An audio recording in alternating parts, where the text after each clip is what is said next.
growing up a wrestling fan, I was always excited every time I saw commercials with wrestlers in them. I felt like it validated my fandom. I would say, see, look, wrestling is cool. But as an adult, I look back at a lot of these commercials across the decades, and sometimes I wonder, what the hell do people think of wrestling after watching these? This week on Wrestling with Regret, I've compiled some of the most memorable and some of the weirdest wrestling-related commercials out there, just to try and find out what it all means. Enjoy. There's an epidemic affecting thousands of young Canadians, a condition scientists are calling the munchies. Here's Jericho in a sweater 3 sizes too large, appearing in a commercial for Taco Bell in his homeland of Canada. And together we can help young people, like Todd, pummel the munchies. Don't worry, Chris. Considering how most wrestling fans take everything you say as gospel, I'm sure they'll flock to their nearest Canadian Taco Bell. But let's face it, munchies, Taco Bell, you're kind of preaching to the choir there, dude. Too often, this is what it seems like in Washington. But to get things done, you've got to work together. Is there anything more ironic than Rick Santorum, a staunch conservative senator who is against all things homosexual, appearing in a commercial featuring an industry that has, at times, been referred to as pretty gay? I'm even working with Hillary Clinton to limit inappropriate material in children's video games. What are the guys in the background reacting to there? That Santorum had the audacity to work with Hillary Clinton? That he's working to curb violence in video games? These jabronis are distracting me from the issues here! I'm Rick Santorum, and I approve this message. Well, yeah, I would hope so. You starred in it. Sometimes these ads, whether intentionally or not, kind of expose the business of wrestling. Take, for example, this commercial for a candy in India. A boy in the audience tosses the candy into the wrestlers' mouths, and suddenly they're in a trance. A dance trance! It's kind of funny watching this as somebody who has been in the business and who briefly wrestled. After all, isn't wrestling kind of like a dance? A series of choreographed moves that have been practiced countless times? To some wrestlers and fans as well, this is exactly what a match can feel like. A beautiful yet violent dance. But I'm not sure how truthful this advertising is. This candy is good and all, but... Another example of exposing the biz? Let Steve Austin and D'Lo Brown remind you what collect calling was. Dial 0 when you called me last night. Should have dialed 1-800-COLLECT. It would have saved me a bundle. Anyone who knows the secrets of wrestling knows that wrestlers often communicate in the ring in order to call a spot or something to that effect. But here Austin comes off as a jilted friend as the two have a heartfelt discussion. I'm not talking to you. What did I do? You're so insensitive. I wonder how many casual fans who don't know that aspect of wrestling actually get this commercial. I would hope that the people who wrote the commercial do. There's no way that a full conversation in the ring was something the writers came up with on their own, right? Next time I use 1-800-COLLECT. I didn't mean to hurt you. Me neither. Dial 1-800-COLLECT or else. Wow, and you thought Antonio Cesaro's giant swing was impressive. Back in the late 90s, Sprite's whole advertising campaign was they were so anti-cool, they became cool. Like, hey, Sprite won't make you play hoops better or make you rich, but it will quench your thirst. That and give you juvenile diabetes. Even one of the most famous wrestlers of all time got in on the act. Wow, the stinger! Timmy, I'm from the Dream Come True Fantasy Contest. You ready to wrestle? You bet! Hold on! Okay, now I'm ready. Wow. That's Sting beating the crap out of a little kid. It's pretty hard to watch for a soda commercial, don't you think? I've seen Roadrunner cartoons that were less violent than this 30-second spot. And wait, what was it that Sting said he was doing this for? Timmy, I'm from the Dream Come True Fantasy Contest. Oh my god.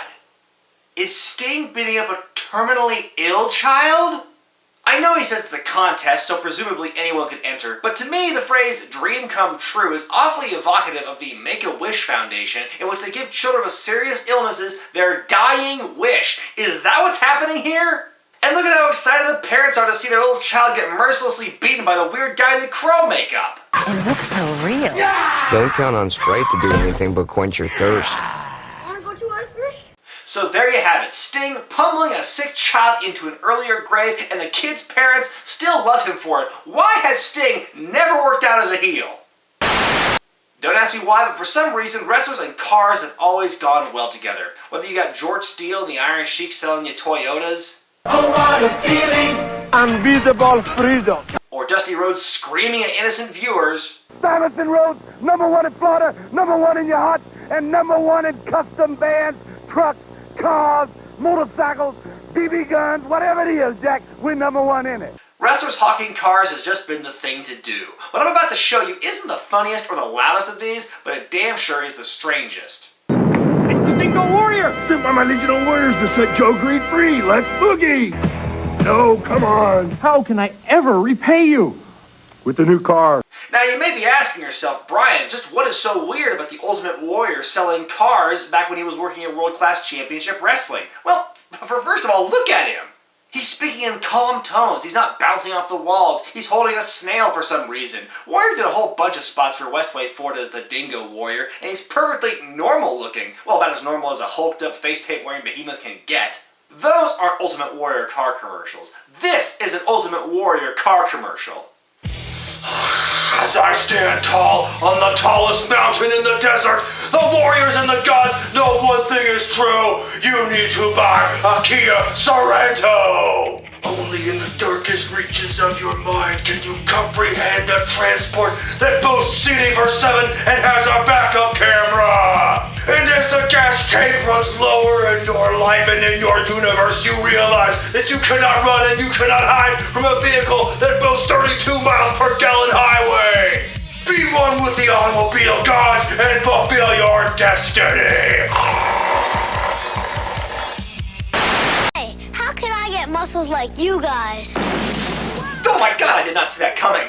You can start by getting in shape with a Hulkamania workout set. Great! It's got everything you need. Hey, well, that's actually a pretty cool looking product on that commercial there. The only thing missing is Hulk Hogan!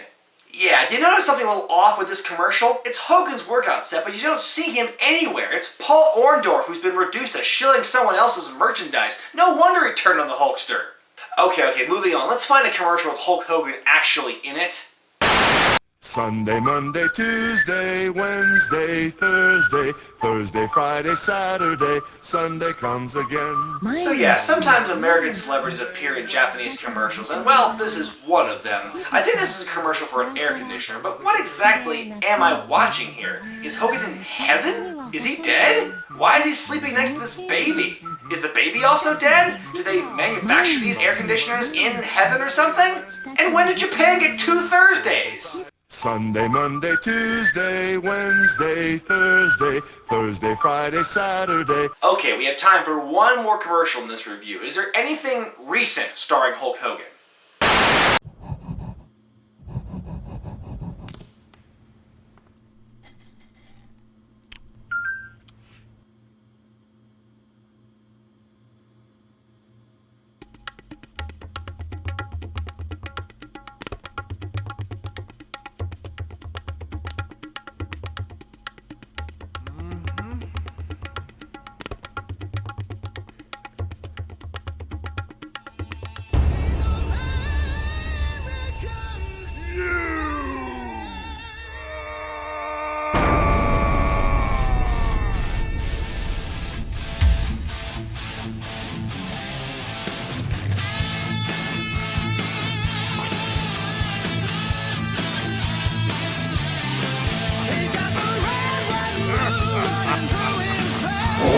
Brother.